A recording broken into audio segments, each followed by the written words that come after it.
Hello students, myself Monotosh Dey, your English helpline on the go. Today I shall discuss a lesson from Vistas which is taught in CBSE curriculum as supplementary reader of Standard 12.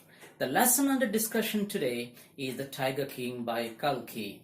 Dear students, if you are new to my channel or if you haven't subscribed to my channel yet, kindly subscribe to it and press the bell icon for notification of every new video. Thank you. Before we begin, let me throw some light on theme of the story, which will be followed by the story sequence and recapitulation. So dear students, let's begin.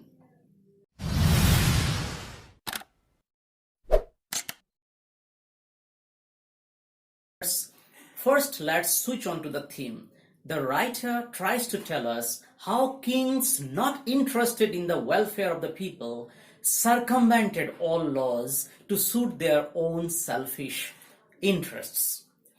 The story is about the Maharaja of Pratibhantapuram, about whom the chief astrologer had predicted that the cause of his death would be a tiger.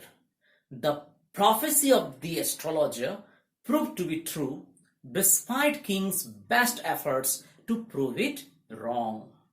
The story also stresses at the conservation of wildlife in this age of depleting wildlife population. Dear students, now let's move on to the story sequence. The story is about the Maharaja of Pratibhantapuram, about whom the chief astrologer had predicted that the cause of his death would be a tiger. Maharaja of Pratibhantapuram was born as an extraordinary child. The family astrologer said that as the Tiger King was born in the hour of the bull, which was an enemy of the tiger, hence the Tiger King would die due to a tiger. As soon as the crown prince Jang Bahadur heard the name of a tiger, he made a deep growing sound and spoke terrifying words. He said that all the tigers should be aware. Crown Prince Jang Bahadur grew taller and stronger day by day. No other miracle marked his childhood days apart from the event already described.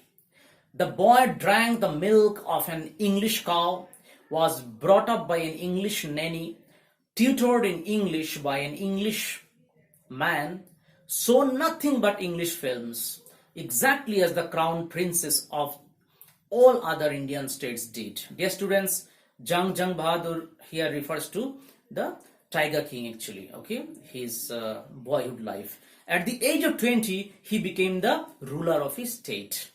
The state astrologer's prediction came to the king's ears and he started tiger hunt expedition in self-defense. The Maharaja showed the dead tiger to the astrologer, who warned him to be very careful with the 100th tiger. The astrologer said that 100 tiger is your risk. The Maharaja asked what if the 100 tiger were also killed, in which astrologer replied that he would tear up all his books of astrology and set them on fire, cut off his tuft, crop his hair short and become an insurance agent. The state banned tiger hunting by anyone except the Maharaja. A proclamation was made to the effect that if anyone dared to fling so much as a stone at a tiger, all his wealth and property would be confiscated. Maharaja was able to kill 70 tigers within 10 years. When the tiger population became short in his kingdom of Pratibhantapuram, he decided to marry a girl from a royal family of a state with a large tiger population. The Maharaja Jang Bahadur killed 5 or 6 tigers every time he visited his father-in-law's kingdom. In this manner, 99 tiger skins adorned the walls of the reception hall in the Prativantpuram palace. The Maharaja's anxiety reached a fever pitch when there remained just one tiger to achieve his tally of 100. He became very anxious and curious to kill the 100th tiger. But the tiger population in his father-in-law's forests also became awfully short. But soon came the happy news which dispelled that gloom. In his own state, sheep began to disappear frequently from a hillside village. The Maharaja announced a 3-year exemption from all taxes for that village and set out on the hunt at once. He refused to leave the forest until the tiger was found. As the days passed, the Maharaja's fury, that is anger, and obstinacy mounted alarmingly. Many officers lost their jobs.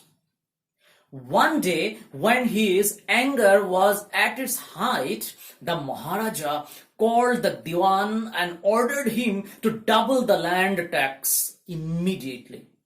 When the Diwan said that people would be unhappy at his decision, he asked Diwan to immediately resign.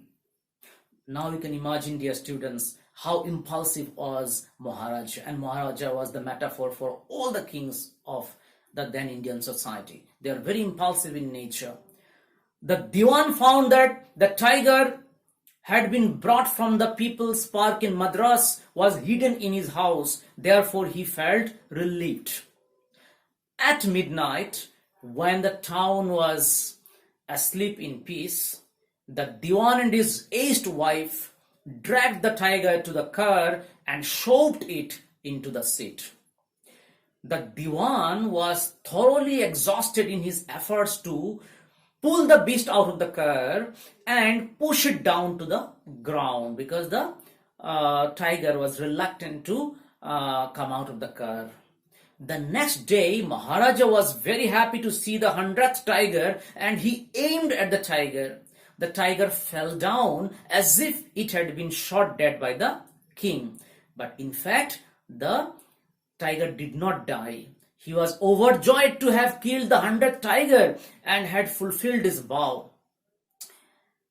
After the Maharaja had left, the hunter discovered that the tiger was alive.